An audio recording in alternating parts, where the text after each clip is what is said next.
Elevate your hatching egg shipping business with Beyond the Egg. Discover the art of premium packaging, master the details of shipping, and create an unforgettable experience for your customers. Enhance your reputation, build lasting trust, and set your business apart as the gold standard. Visit beyondtheegg.com to begin your journey to excellence. So I'm growing out all of these birds and taking like extreme amount of notes on them. Remember? Okay. So one of the things I have noticed, observation-wise, is So today we're going to talk about assessing your chicken's health. And I caught Jennifer, and she didn't realize it until just now, that she was fixing to tell me about her assessing her Orpingtons. So let's talk about it. I wasn't prepared to talk about that on air, though. I was just talking to you. You're noticing some things, and you're documenting a whole lot. And that's important, whether you're showing chickens or whether you're building a homestead. Okay, so what I was fixing to say was that an observation that I'm making is I divide my Orpingtons when I take them out of the barn, which is roughly 8-ish weeks. Kind of depends on the weather because the time of the year. But I divide them by the sex at the 8 weeks. So one end of the run, I have 12 runs, right? And so on one side I do all the cockerels, on the other side I do all the pullets. So there is some separation. That Just because the boys grow bigger, more feed hog, I don't know. It just seems like the right thing to do. But I just started doing it, and I've always done it. I can't remember why I started doing it. But one thing I am observing this year, which I have never noticed before, is I have done multiple matings, and so I have several cockbirds. And you only need them for, 4 to 6 weeks, and then the rest of the year they're hanging out.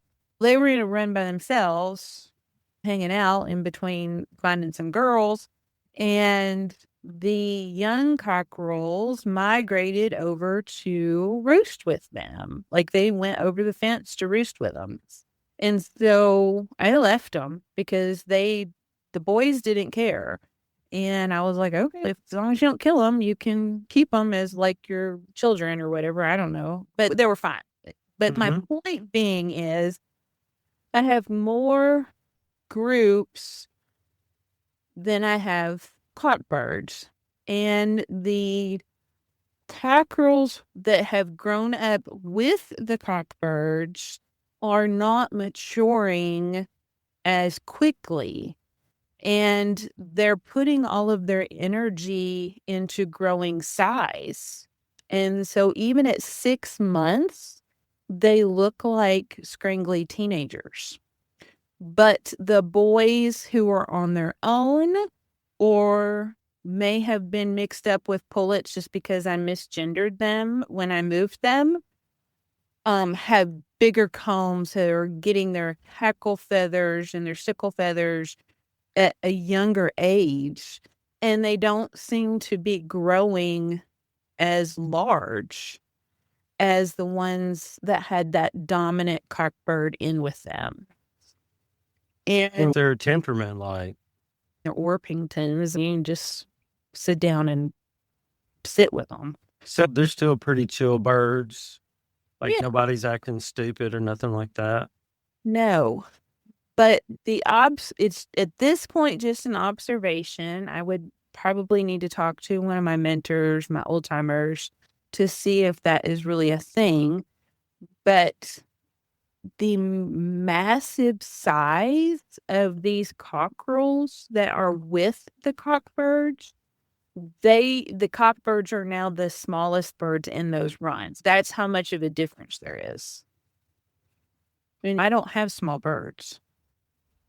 So what are you doing? What have you done this year versus last year different? And you don't have to like give any names or nothing like that. Just what have you done? I did more controlled mating.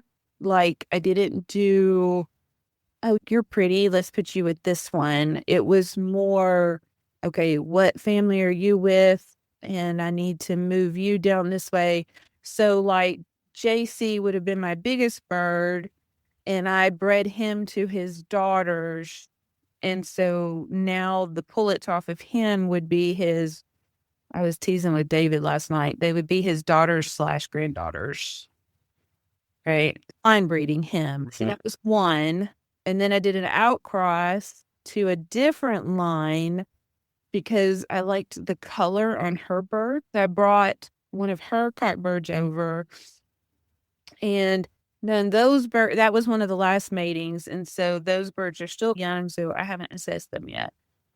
And then I had one mating. The only reason I put the birds together was for the length of back. I mean, his back, I probably need to put a tape measure on it if I'm not good with measurements off the top of my head. But if I just had to guess from shoulder to base of his tail, 16, 17 inches. Wow. Yeah, he's a massive long bird. And so I went and found my longest backed hens and put with him. And so that was actually my last, they're actually still together today. I need to break them up, but so that was my actually last pairing. And so those chicks are still way too young to really assess how that worked. So I've been changing some of the stuff that I've done like this year because I'm a fan of incubating in the wintertime because to me, keeping a chick warm is a lot easier than keeping a chick not too hot. And semi-mature, at least a 3-4 month old bird, in my experience, can handle the extreme heat of the summer, or even a year old or 6-8 month old bird can handle the heat of the summer better than a chick. That's just my thing. But what I'm doing is I'm taking the approach of, why should I keep you? Instead of, oh, you're pretty, like what you said, you're pretty, let me put you here and let me put you there. I've learned a whole lot over the last couple of years from a couple of different people. And I'm starting to purposefully select this for that to make it better. Does that make sense? Because the better we are as breeders in improving the birds that we look for, health should be one of our deciding factors, like vigor, health, survivability. What's some other words people use? I don't know.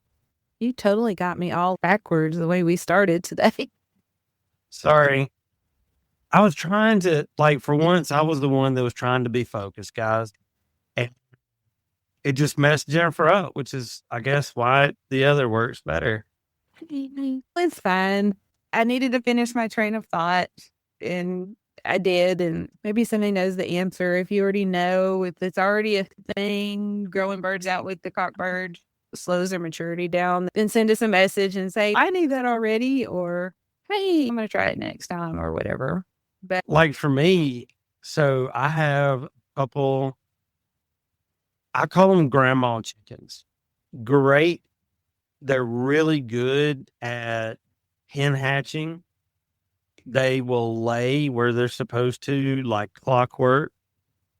And people say, how do you teach your birds how you're to lay in a nest box? I'm like, I don't. Grandma does. Because I'll take that hen out of the brood pen when I'm no longer brooding. And when I've got chicks in the grow out, and when they're little, grandma's in there with all of them before I separate boys and girls. They see her getting in the nest. And they'll do that. They see her doing chicken things and they do that. So for me, at least with the hen, it helps. And I've also had situations where grandpa has been in with the boys, and boys, sometimes they'll get stupid and want to fight and act dumb. No matter how docile your chickens are when they're teenagers, let's be honest, all teenagers do stupid stuff, especially on Carter Avenue. Grandpa will go over there and like pop right in the middle of them and start crowing like crazy. Y'all shut up and get out of here. Kind of rip on Yellowstone. If you want to fight with me. Yeah. Well, That's a really good example. You actually bring up another thing that I noticed and didn't remember till just now, is the birds that are with the cockbirds are roosting and have roosted since they were like 8 weeks old. Whereas the ones that are without are still sleeping in mosh pits. Yeah. And see, so for what originally brought that to my attention is last winter, for the first time ever, I let hen hatch happen. I raise game fowl and large fowl, and now I have a birchin, just one, but Christy loved it. So my friend was, you can take it home. She likes it because she just had a fit. But anyway, it was cold and I was like, these things are never hatching. She is hell bent on setting on them. I'll just wait a week or 2 or 3, not quite all of the 3 because I don't want them to smell. Wait a couple of weeks. I'll get them out, fight with her, and boom, done. I lost track of time. They hatched. And within 4 weeks, those chicks was like 5-6 feet up in the air on a roost pole. And because I went out one night to check on them, and I'm looking around, and they weren't as vigorous as I thought. And then I start hearing chirping sounds. I'm like, oh, okay. Maybe they got out of the fence, because the fence that they were in was 2x4 wire. But the first, I can't remember if it's 18 or 24-inch hardware cloth, but the first that much all the way around it is hardware cloth. But that big, they would still get out from time to time, but they could also fly back in. And I'm looking around, it's dark. They're black. I think one of them's like a dark brown, but for the rest, they're black chickens. And I look up because I hear the hen making noise. I'm like, they're on a roost pole right up under her. They're only a month old. What the crap? Chickens, they learn how to chicken a lot more when they're with that example. We'll be right back. Looking to rock some seriously comfy gear? If you love chickens and you're all about that fun style, then Chicken Box has got the perfect t-shirts for you. From quirky designs to classic looks, their shirts are as comfy as us chicken tenders deserve. They even have a subscription service so your coop doesn't get bored. Head over to PoultryNerdsPodcast.com and click on Chicken Box to get your comfy shirts and support the podcast.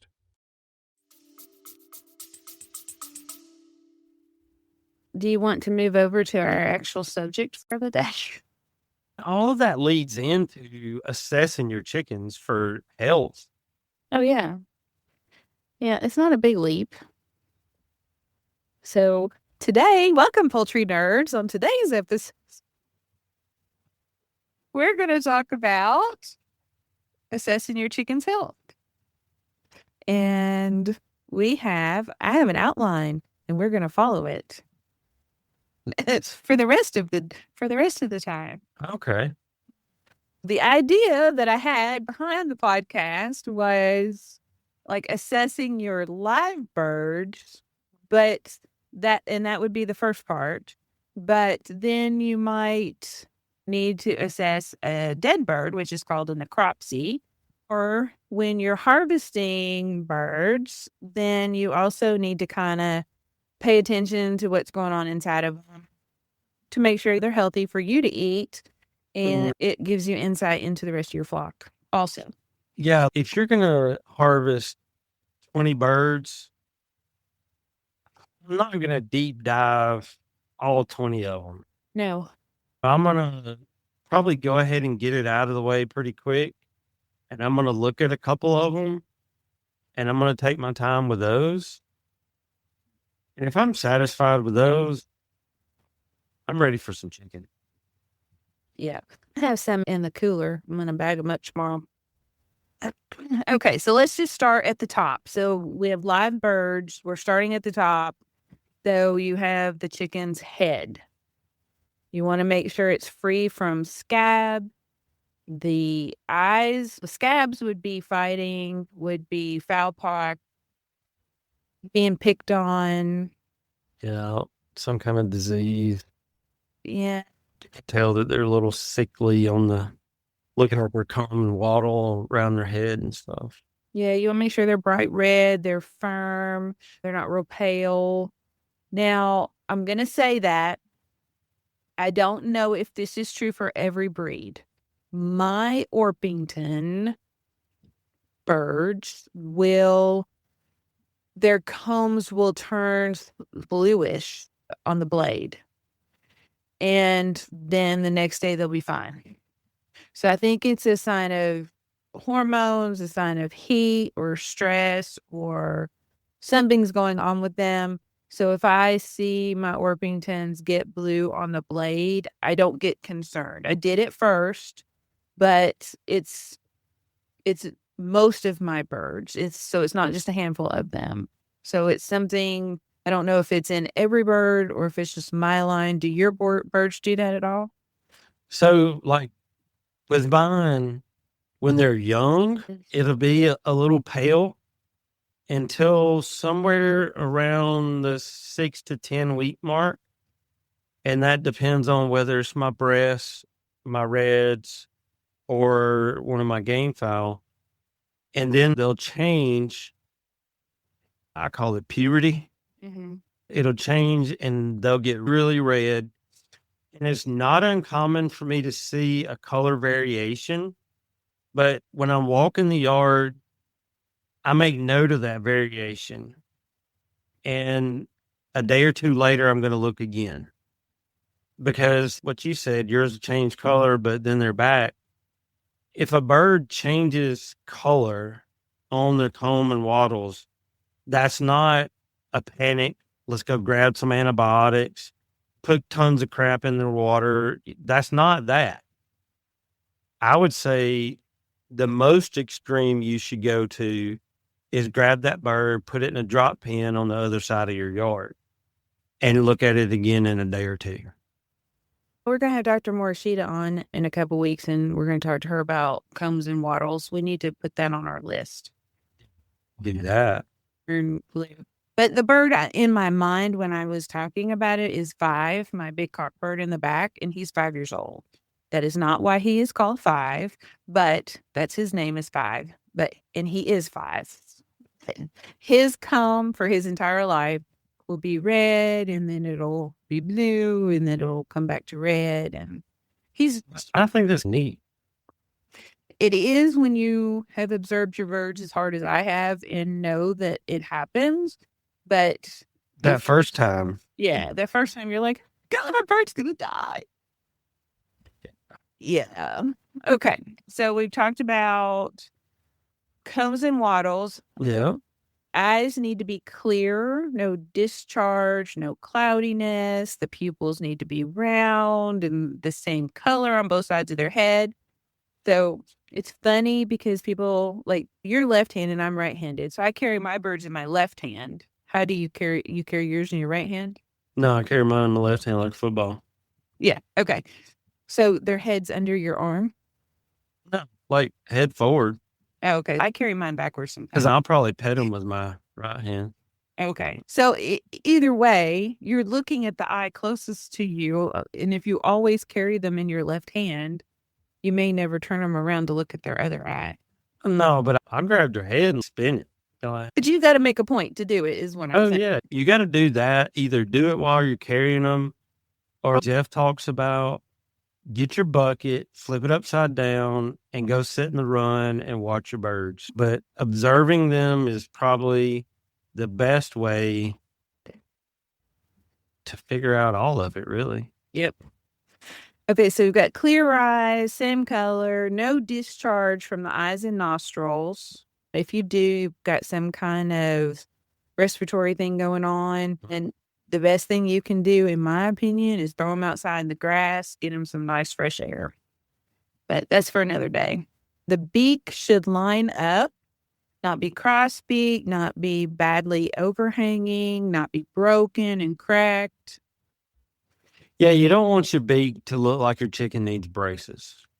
You can trim it. I have trimmed beaks for shows. I use the dog nail clippers, and you never go at it with, let me cut 1.5 inches off of it. You want to cut off a blade's width, and then a blade's width, and then a blade's width. I think with that, the only thing you're really trying to do is get the point down. Yeah. And get them to line up. And a good solid emery board or rasp or something to smooth it out a little bit. Yep. And then you give it a bath. It's a pedicure. Yes, you can do that too. If you're getting it ready for a show, might as well do it right. Feathers should be in good shape. You need to check them for mites and lice. So a lot of people actually don't know how to check their birds for mice and lice.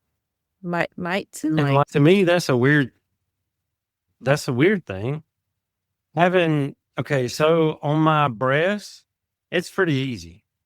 I'll grab it like this with its legs on either side of my hand.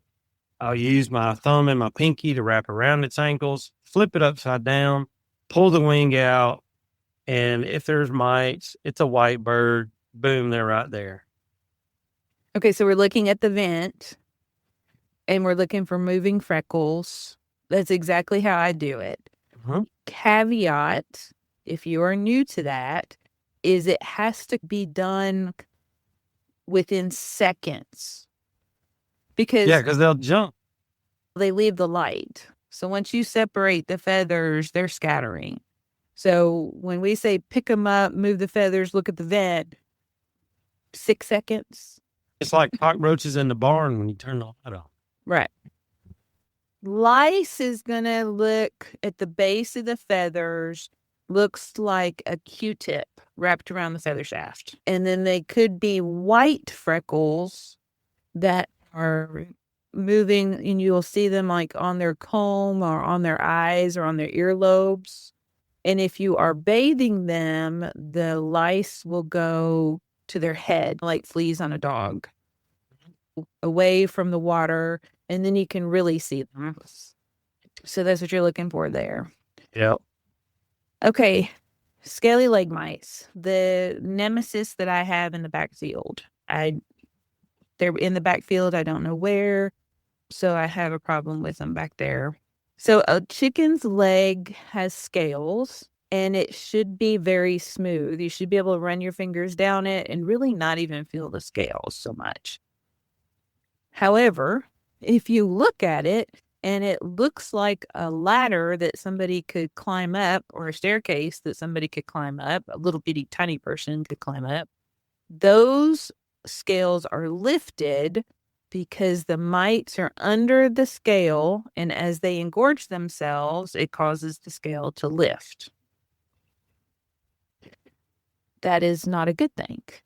So I went to the APA website a few years ago, and it suggested Vicks Vapor Rub. And basically what you're doing there is you're smothering them, and that will kill them. Having done that several times, I am of the opinion that would work better on like a Bantam that might be up in a cage on clean bedding. Yeah. Not an Orpington running the field. Yep. Woo, it didn't work. So the next step I tried was washing with Dawn and then coating with the Vicks. That did work, but I had to repeat it like 3 times. Then I went to the Vox store and I bought some mite spray, the citric oil stuff that you. Yeah. Okay. Yeah. Might as well have used the Dawn. So there was that. And then last year, I finally caved and bought some PSP and 1 squirt each leg, threw them back out in the field. It's funny you say caved. No more mite. That stuff is like stupid expensive. Oh my gosh, it's crazy. But I mean, for how much But it works. birds I got and how much time I was spending on fighting these stupid scaly leg mites, and it's only 1 pen.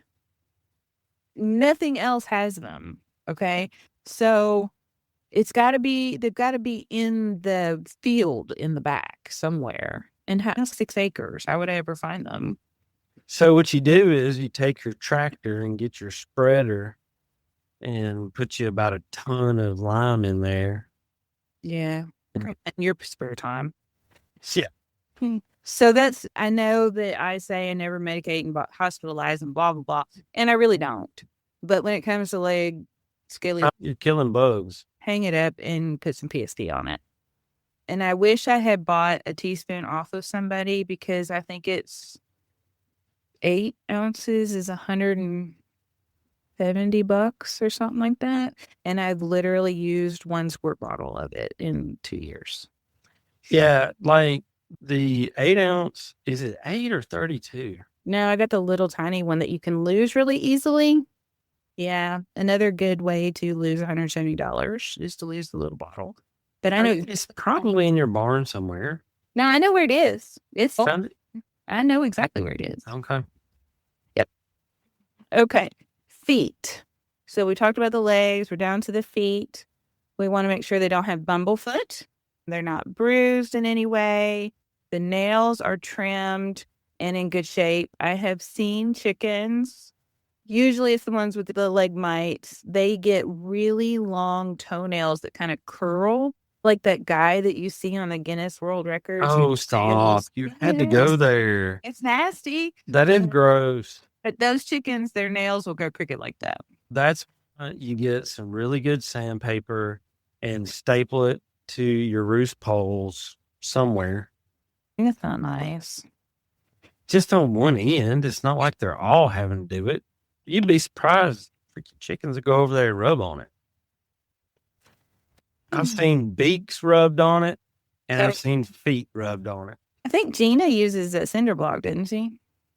I know she has a cinder block in her run because she has grit in one side and oyster shells in the other. Mm-hmm. But On that block. yeah, something like that. It's no different than a dog. A dog's toenails are not going to get excessively long if they're outside walking around on rocks and dirt and stuff. Yeah, we've never trimmed ladies. Okay, so at this point in our outline, the bird could be alive or not. Yep. You can still do all of those things with a dead bird, but live would be great. Yeah. So now at this point, if you walk out into your coop, you have a dead bird, and you really need to know what happened to it. You have a couple choices. One, you could bag it, freeze it, and take it to your state lab for a necropsy. Here in Tennessee, it was $20 the last time I did it, which was probably 15 years ago. 35 in Alabama now. 35. Okay. So you just have to call your state lab and ask them. And I have seen a lot of the reports. People post them online. And you have to almost have a PhD or read between the lines to assess the report. So just Or they're not detailed for crap. Nope. We think it could be this. I've seen them very, very direct and have words that were like 2 and 3 inches long. And I've seen them say essentially inconclusive. I ain't paying $30 to figure that out. I'll just look at it myself. Well, $30 plus your time to take it up there and back. We can actually ship them in Alabama Oh, okay. if you freeze it and send it with dry ice. Which you're going to have to ship it frozen with about $10 worth of dry ice in it And in a cooler. So, okay. Or you could do it yourself. You don't really need to be a doctor to do it because we're just kind of looking at the main things. So you're going to lay the bird on its back and you're going to basically undress it. So to expose the breast meat. And in order to make it lay flat, if you've never done it, you're going to put it on its back and then you're going to put your hands on its hock joint and press down, and that will dislocate the hips and cause it to lay flat for you. And that's a good trick to do if you are cleaning one for the oven too. You can dislocate them.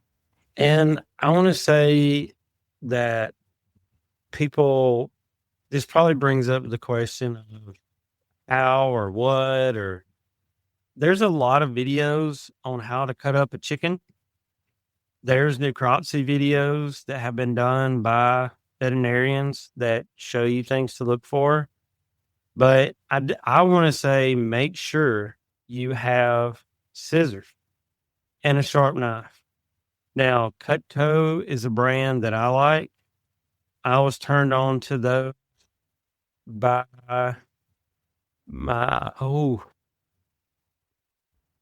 who turned me on to those? I have a pair. But it wasn't you. It's a long time ago. See, we're getting old. Yeah, it's been a while because at first I was like, what? $100? Like these scissors for $100 to $150, these scissors should cut it up for me. Yep. But having used $15 and $20 pair of poultry shears and using Cutco's, you get what you pay for. And if you want it to be a quick process and less taxing on your hands if you do a lot of them, get the Cutco's. It's a good knife. Or after you buy 6 pairs of the $15 ones, you end up buying Cutco's. You spent twice as much money. Yeah, you spend double. So anyway, you're going to undress them and expose the breast meat, dislocate the hips so they kind of lay flat. You're going to pull the skin back. You're looking for bruising, discoloration. Is the keel bone straight? Is it scrawny for its age and what you were expecting, like a sign of nutrition? And that won't necessarily, it could mean that you're not feeding correctly, but it could also mean internal parasites or bullying or not enough feeder space, which we need to talk about one day. Yeah, that's like a whole episode in itself. Yep. And lots of reasons for malnutrition. But this particular episode we're talking about right now is just the highlights of things you can be looking for. And then you can dig deeper into what may cause those. Yeah. Excessive fat in the body cavity. That was actually brought to my attention from like my best friend in Michigan. She butchers her Americanas. She sends me a picture, which I sent to you and you sent to Jeff. And we're like, what in the world? And this chicken was like half fat. Yeah. You had 4 pounds of meat and 4 pounds of fat. And I'm like, what in the world are you feeding this thing? And come to find out when I asked her that, but she listens to me. And so she was feeding the Kalmbach Offlock, but she didn't tell me was she was sitting out there in the lawn chair giving them mealworms and black soldier flies and salad and yogurt. And Oh, wow. oh, you're like feeding your chickens to death. Yeah, if you see, I'm going to say a dime-sized golden piece of fat, you're good. If you're talking silver dollars, large quarters even, unless they're like really thin, like hunks, that bird's overweight. Yep. So just keep your in mind, and an older bird's going to have more fat than a younger bird. A sedentary bird that was like kept in a small cage might have more. So just keep that in mind. Like, these are just things to look for, and then step back and look at the big picture that you have going on in your farm. Okay, the next thing you're going to look at is the liver. That should be it's like a maroonish red color. It's not supposed to have green spots or yellow spots or white spots or be like a pale whitish color. It should be a nice, clean, what you think of when you think of beef liver, that maroon color. So, yeah. The gallbladder is going to be like this little tiny thing, maybe the size of your pinky nail behind the liver. And if you break it, it will leak this lime green fluorescent goo on everything. Completely normal. Don't let that freak you out. The heart should be pink and firm. Jeff told me the other day when I was talking to him that mushy is a sign of heat stress if you have a mushy heart. Oh, we are in the South. Yeah, that's true. The lungs should be nice and pink. We're looking for uniformity in color. Anything that's not uniform is a sign of an issue. The colon, the intestines, you can actually just slice those open. They're hollow. They're like a water hose. Just slice them open and look in them, and you're looking for worms, blood. Yeah. I mean, you can, but me, they're they're not transparent, but I guess you'd call it opaque. And if you see something in them moving, or if you see more red than the guts, you know there's a problem. I don't need to cut it open and look and see exactly what it is. See, I'm all up in there. I'm like, that. Let me look. Just not, don't see. Okay, in high school, I was almost 19 when I graduated because my birthday's late, blah, blah, blah. So my senior year in high school, I worked in a meat market and grocery store. So going through all that, hey, no problem. I would cut up steaks, like the whole chunk on the saw, standing in that red stuff. No problem. Taking out the inside of the intestines, no bueno. Not happening. Like, into a chitlin supper, you're saying? No.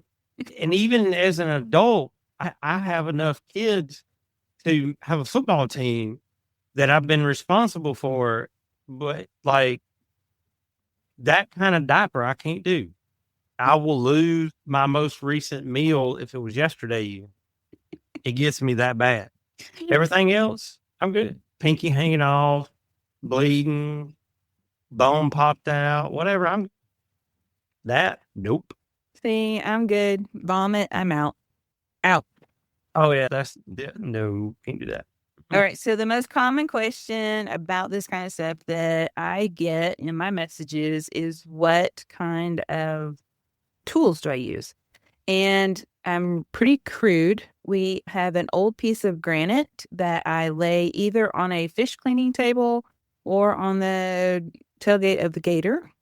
We use the Cutco scissors. I have a sharp knife. I do have a Cutco knife, but actually you brought a set up and I bought a set just like it. It's like a $30 set off of Amazon, and that knife will like slice. Look, that meat cleaver is probably 1/8 of an inch thick. Yeah. And it's serious. Yeah. And $30. Yeah. And so we have a couple knives, just whatever floats your boat. David insists that I wear cut-proof gloves. I think they have glass fibers or something in them. You can bleach them in the washing machine afterwards or run them through the dishwasher. But you can take the knife and that knife and go across your fingers and it will not cut you. But because I'm accident prone, he insists if I'm going to butcher chickens to do that. As far as the actual dispatching is concerned, we have a couple of methods. We have the old school hatchet method.